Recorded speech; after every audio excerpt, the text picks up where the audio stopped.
السلام علیکم کلاس، کیسے ہیں آپ سب؟ امید ہے آپ سب ٹھیک ہوں گے۔ آج ہم نے جو سبق پڑھنا ہے اس کا نام ہے شاعروں کے لطیفے۔ اس کے مصنف کا نام ہے مولانا محمد حسین آزاد۔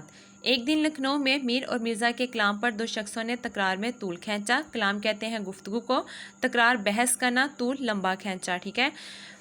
دونوں خواجہ باسط کے مرید تھے، شاگرد تھے۔ انہی کے پاس گئے اور عرض کی کہ آپ فرمائیں۔ انہوں نے کہا کہ دونوں صاحب کمال ہیں، صاحب کمال ماہر ہیں، مگر فرق اتنا ہے کہ میر صاحب کا کلام آ ہے، یعنی کہ اس میں درد ہے، افسوس ہے، اور مرزا صاحب کا کلام واہ ہے، خوبی ہے، خوشی ہے۔ مثال میں میر صاحب کا شعر پڑھا: سرہانے میر کے آہستہ بولو، ابھی ٹک روتے روتے سو گیا ہے۔ ٹک کہتے ہیں ذرا کو، ٹھیک ہے۔ پھر مرزا کا شعر پڑھا: سودا کی جو بالی پہ ہوا شور قیامت۔ بالی کہتے ہیں سرہانہ۔ خدام ادب بولے، ابھی آنکھ لگی ہے۔ خدام ادب یعنی کہ خادم کی جمع۔ ان میں سے ایک شخص جو مرزا کے طرفدار مددگار تھے، وہ مرزا کے پاس بھی آئے اور سارا ماجرا بیان کیا۔ ماجرا یعنی کہ قصہ بیان کیا۔ مرزا بھی میر صاحب کے شعر کو سن کر مسکرائے اور کہا شعر تو میر کا ہے، مگر داد خواہی ان کے دادا کی معلوم ہوتی ہے۔ دادا کی معلوم ہوتی ہے یعنی کہ فریاد یا دعویٰ۔ ایک دن سودا مشاعرے میں بیٹھے تھے، لوگ اپنی اپنی غزلیں پڑھ رہے تھے۔ ایک شریف زادے کی 12-13 برس کی عمر تھی۔ اس نے غزل پڑھی، مطلع تھا: دل کے پھپھولے جل اٹھے سینے کے داغ سے۔ پھپھولے کہتے ہیں چھالے۔ اس گھر کو آگ لگ گئی گھر کے چراغ سے، یعنی کہ گھر کے کسی فرد کی کوتاہی کی وجہ سے گھر کو نقصان ہونا۔ گرمی کلام پر سودا بھی چونک پڑے، پوچھا یہ مطلع کس نے پڑھا؟ ان کے چونک حیران ہوئے۔ لوگوں نے کہا حضرت یہ صاحبزادہ ہے۔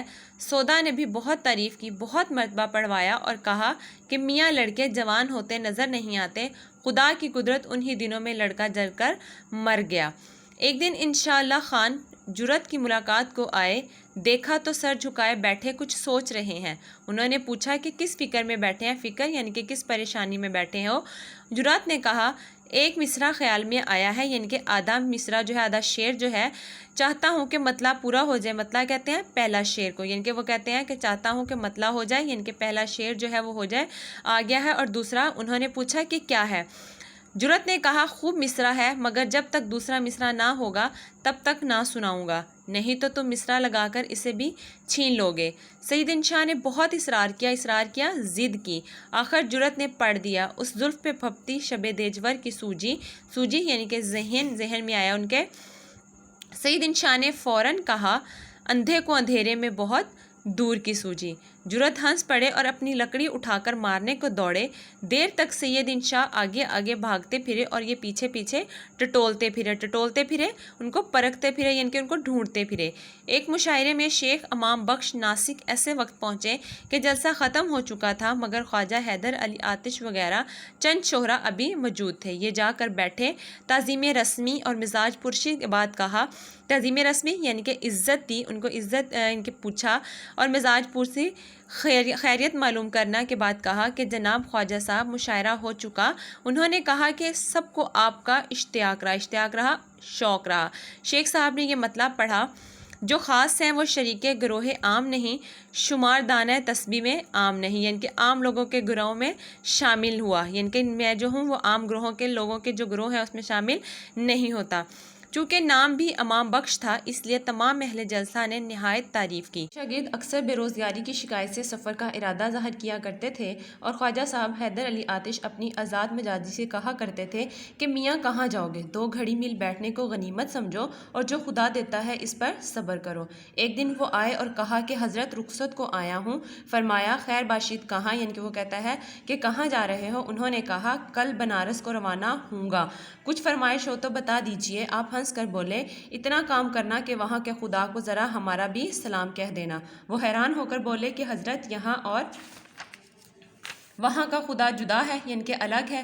خواجہ صاحب نے کہا جب خدا وہاں یہاں ایک ہے تو پھر ہمیں کیوں چھوڑتے ہو؟ جس طرح اس سے وہاں جا کر مانگو گے اسی طرح یہاں مانگو، جو وہاں دے گا یہاں بھی دے گا۔ اس بات نے ان کے دل پر ایسا اثر کیا کہ سفر کا ارادہ موقوف کر دیا، یعنی کہ ختم کر دیا، اور خاطر جمی سے بیٹھ گئے، یعنی کہ تسلی اور سکون سے بیٹھ گئے۔ ایک دن معمولی دربار تھا۔ استاد ابراہیم ذوق بھی حاضر تھے۔ ایک مرشدزادے تشریف لائے۔ وہ شاید کسی اور مرشدزادی یا بیگمات میں سے کسی بیگم صاحب کی طرف سے کچھ عرض لے کر آئے تھے۔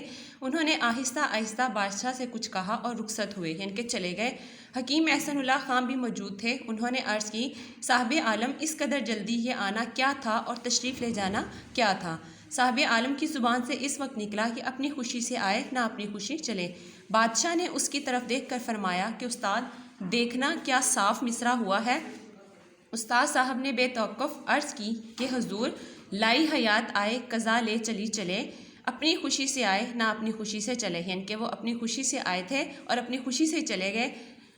مرزا غالب کی کاتب برہان کے بہت شخصوں نے جواب لکھے ہیں اور بہت زبان درازیاں کی ہیں۔ کسی نے کہا کہ حضرت، آپ نے فلاں شخص کی کتاب کا جواب نہ لکھا۔ فرمایا، بھائی، اگر کوئی گدھا تمہیں لات مارے تو تم اس کا کیا جواب دو گے؟ ٹھیک ہے، یہ آج ہم نے شاعروں کے لطیفے جو تھے اس کی پڑھائی کی، اور ساتھ ساتھ میں نے آپ لوگوں کو الفاظ معنی بھی لکھوائے ہیں۔ اب آپ نے انہی الفاظ معنی کو مد نظر رکھتے ہوئے پورے سبق کے پیراگراف کی سلیس بھی کرنی ہے اور اس کا خلاصہ اور مرکزی خیال بھی یاد کرنا ہے۔ اوکے، اللہ حافظ اسٹوڈنٹس۔